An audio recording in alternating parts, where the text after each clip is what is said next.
Hey guys, Mike here, and I'm making another video to show you guys, see if part number is on here. I'm replacing my last pulley that needs to be replaced on the pickup truck. It's the top one that's near the coolant reservoir, and I'll show you that. Here's the proper belt that you need. And I had some issues while I was out of town. I had another pulley fell on me, so I bought a new belt and all new pulleys and put what I could on while I still had some time.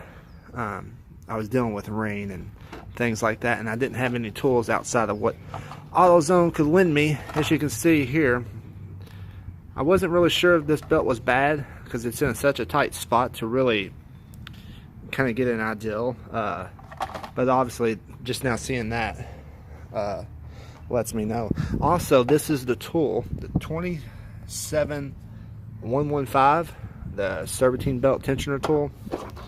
You'll need this. You can use ratchets and all that, but you're going to get a lot more torque, and because this is a flat here, let's see, so you got to get it in right there in that socket. You don't have much room right here for a ratchet wrench. So by using that tool, it's $32 to rent it from AutoZone. It fits flush. But I just replaced that pulley, and I bought the whole unit right here with the two pulleys, and it's just a bolt on one bolt. Yeah, I just wanted to make this video, show you guys what parts you need. Definitely change your pulleys. I mean, they're cheap as dirt, so get that done.